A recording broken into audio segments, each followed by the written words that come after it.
Hi guys, Gitmoto here. For today's video, ipapakita ko sa inyo yung mga issue para sa akin sa motor na to. From minor to major issue. So let's go! Ang first issue na ipapakita ko sa inyo is ito, dito. Yung matte paint niya, nagsistain siya. Ito. Stain siya. So yan. So minor to kasi may ano naman siya, may solution naman siya. Kaya yung iba, nagpapa-ceramic coating. Yung ibang stain naman, nakukuha naman sa wash. Pero yung iba kasi, mahirap talaga siyang tanggalin kahit punasin siya. Kahit hugasan, kahit i-motor wash siya, mahirap siyang tanggalin. Katulad na itong isang to, yung pinakita ko sa inyo, hindi siya matanggal. Kahit i-wash ko siya, hindi siya natatanggal. So, ang solution doon is ceramic coating na. Ibabuff siya, tapos ipapa-ceramic coating mo. So, ito pa. Ayan o. Ayan, tsaka ito maliliit na to. Ayan, natanggal. Pero ito ay matanggal. Stain mo siya. Tsaka ito.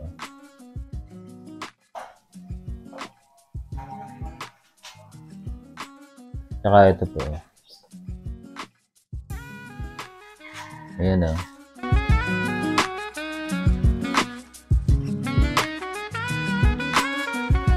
Ang second issue natin is yung sa swing arm niya. Dito. Sa swing arm niya, ito, may stain din siya. Kapag nadudumihan to, syempre diba tumutulo yung putik dito. Tapos kapag medyo napabayaan mo siya, siguro mga 1 day, 2 days, bago mo siya i-motor wash, nag-stain din siya. Ayan o. Kahit toothbrushing ko, nahihirapan akong tanggalin. Unlike dun sa ibang motor, like dun sa NMAX version 1 ko, ano lang siya, pinupunasan ko lang siya kapag mino-motor wash. Okay na siya, natanggal na yung mga stain. Pero ito, ayan o, kumakapit talaga siya. So, ang solution dito is, siguro, degreaser na. So, gagamit kayo ng degreaser. Ang next issue natin, guys, is ito. Itong seat cover niya, nagkikrease siya, naglulukot, nagkakaroon ng lukot. Ayan o. Lalo na kapag medyo malayo-layo yung biyahe mo. So, pagbaba mo, ayan, nagkakaroon siya ng lukot. So, siguro hindi yan masyadong issue sa iba. Pero sa akin kasi hindi ako sanay lalo dun sa version 1 na NMAX ko, hindi naman nagkakaroon ng ganyan. After ilang minutes, guys, nawawala din naman siya. So, ano siya, tolerable lang naman siya. So, minor issue. Ang next and the last issue natin, guys, is ito. Major to para sa akin. Pero, normal lang naman siya. Lalo na kung keyless ang inyong motor or di remote. Nangyayari din to, guys, sa PCX, sa NMAX. Ayan. So, ito. Tara, pakita ko sa inyo. Ang issue na to, guys, is yung signal interference or signal blocker.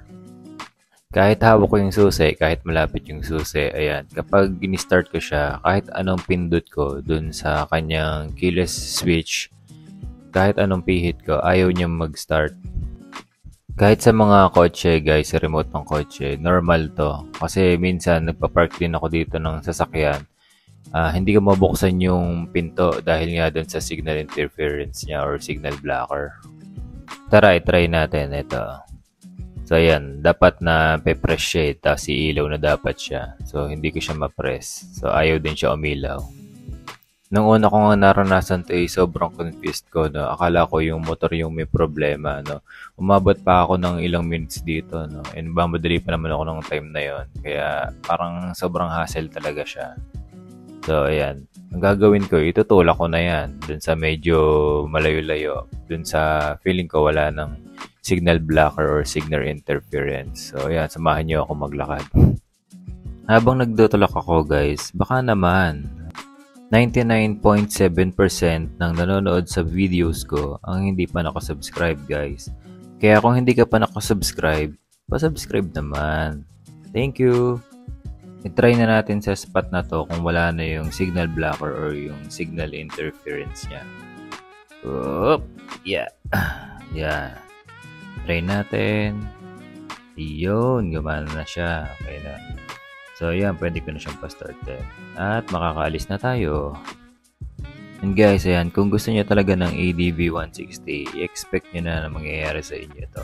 Lalo na kung marami kayong spot na madadaanan na may blocker or signal blocker.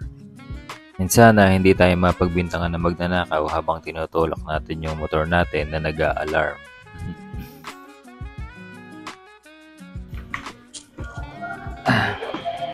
And guys, lahat naman ng issue na sinabi ko kanina is may solusyon. No? So, nasa inyo na ang desisyon kung gusto nyo pa rin ba ng ADV 160. Yan. Hanggang dito na lang ang video na to. No? So, hopefully, natulungan ko kayo sa inyong desisyon kung gusto nyo pa ba ng ADV 160 or pupunta kayo sa ibang motor. So, peace out!